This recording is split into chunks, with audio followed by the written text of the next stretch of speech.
मीरा दुआ कर सुभाणे जो सिंध खैरान सां उभरे जेकॾहिं रईस गफ़ार खान हिन जे हथां मारिजी वियो न त पोइ कमाल खान ज़ुल्म जी अहिड़ी बाज़ार गरम कंदो, अहिड़ी त बाज़ार गरम कंदो जो इन ज़ुल्म खां को बि शख्स बची न सघंदो। रईस गफ़ार खान जी ताक़त तूं है, जेकर तूं हिननि ज़ालिमनि खे हथ न ॾीं हा त अॼु कॾहिं बि रईस कमज़ोर न पिया। मीरा जॾहिं तूं क़ैद में हुई त तोखां सवाइ मां आज़ादी वारी ॿाहिरि ज़िंदगी कीअं थो गुज़ारे सघां? तूं ॿाहिरि हुजी हा त मूंखे छॾाइण जे लाइ को न को हीलो वसीलो करे वठी हा रबल, पर हाणे त असां ॿई हिननि ज़ालिमनि जे रहमो करम ते आहियूं। हीअ छॾण त बि हिननि जी मर्ज़ी ऐं जे मारण था त बि हिननि जी मर्ज़ी। मीरा ज़िंदगी मौत त अल्लाह जे वस आहे, जेकॾहिं ही चाहिनि बि त असांखे नथा मारे सघां जेसि ताईं उतां मथां लिखिजी नथो अचे। इहो त आहे रबल, पर पोइ बि चवंदा आहिनि त एहतियात करणु लाज़मी हूंदो आहे। मीरा जॾहिं क़ैद में हुई ऐं मां इहो ॿुधो मुंहिंजो त अकुल कमु करण ई छॾे वियो।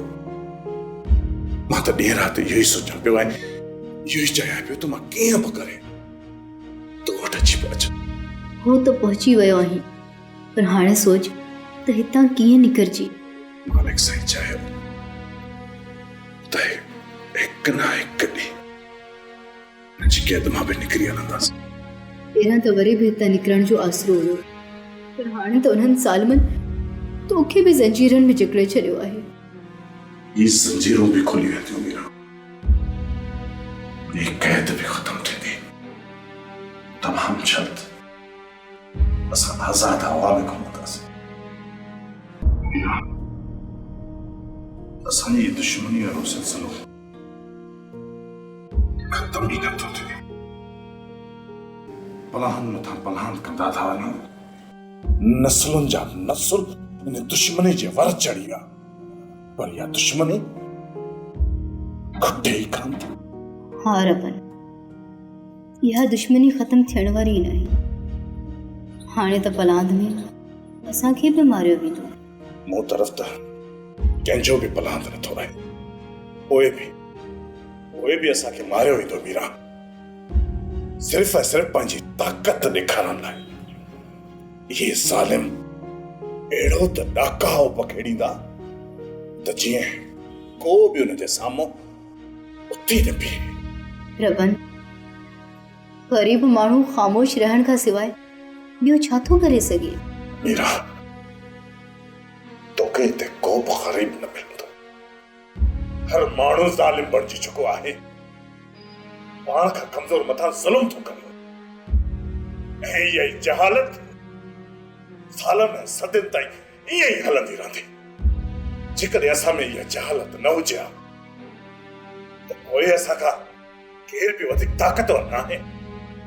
चंद ॾींहंनि लाइ ॻोठ जे माण्हू पाण में ॿधी कई त असां हाकिम खान ऐं कमाल खान जहिड़े माण्हूअ खे ॻोठ मां टोड़ाए कढियोसीं ऐं ताक़त जो मुज़ाहिरो सभिनी पंहिंजी अखियुनि सां ॾिठो। जेकॾहिं असां सभु गॾिजी हिकु मुठ बणिजूं था त असां में केतिरी ताक़त आहे, ऐं उन ताक़त खे असां हमेशह लाइ बरक़रार न रखे सघियासीं, छो त असां बेग़ैरत बणिजी विया आहियूं। काश जेकॾहिं असां में क़ौमी गैरत जागी पए त चंद ई ॾींहंनि में ज़ालिमनि खे त डोड़ाए कढूं, पर न, ईअं न थींदो।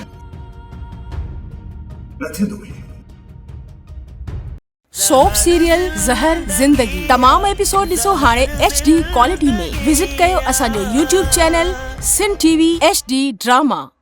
सब्सक्राइब कयो असांजो ऑफिशियल YouTube चैनल सिन TV HD ड्रामा ऐं वधीक अपडेट लाइ बेल आइकन खे क्लिक करियो।